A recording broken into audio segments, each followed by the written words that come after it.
I'm Adam Calaway. I'm here at the Cattle Chat Corner, and I'm here with Dr. Larry Berger. He's head of the Animal Sciences Department at the University of Nebraska. Dr. Berger, will you tell me just a little bit about the University of Nebraska? Certainly. Of course, we're a land-grant university. We are very much interested in servicing agriculture. Agriculture is the #1 contributor to the economy in the state of Nebraska, so it's economically really critical. And beef cattle is the top component of that economic contribution, and so the department is very interested in doing what we can to improve efficiency of beef cattle production. One of the biggest components of beef cattle production is feed efficiency. So talk a little bit about why feed efficiency is so important. Well, feed efficiency is very important for a variety of reasons. First off, of course, 70% of the cost of production of beef cattle is in what we feed them. And so it affects consumer price, it affects the farmer's profitability. It's a critical component of how we produce beef. The other thing is that we have a limited supply of feed resources in the world. And as we're trying to double food production in the next 40 years, every time we can improve feed efficiency means that we can actually improve overall food production. Technology is going to be one of the keys in improving feed efficiency. Can you tell me a little bit about some of the technology that you're using to improve feed efficiency? Certainly. We are using the GrowSafe system at one of our research units.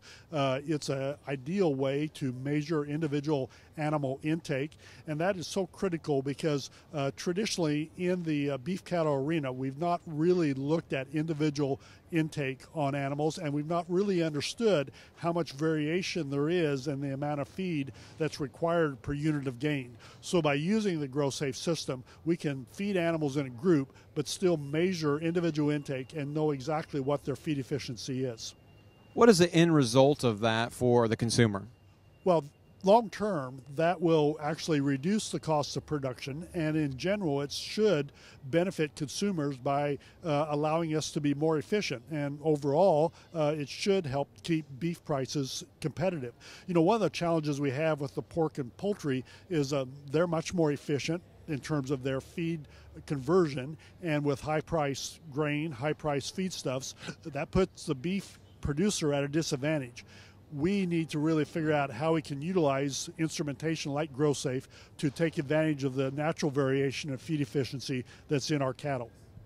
Are there some other technologies that are important to discuss when we're talking about feed efficiency? Well, certainly. There's a variety of technologies that we can use, everything from grain processing, chemical treatment of forages to improve digestibility, implants which improve feed efficiency, some of the beta agonists which improve lean muscle deposition and improve feed efficiency. So there's a cadre of opportunities to improve feed efficiency. Each one makes a small increment, but if they're additive, we can make some really strong improvement. If there's one thing you could tell the general public about agriculture in general, the agriculture industry, what would you tell them? Yes.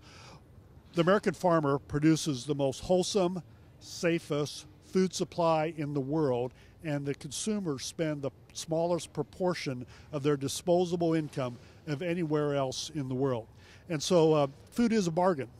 Certainly, we want to continue to improve efficiency. We want to make it even more affordable for those people on low income or fixed income. We realize sometimes it's a concern, but the American farmer does an excellent job, and their food is very safe, very affordable.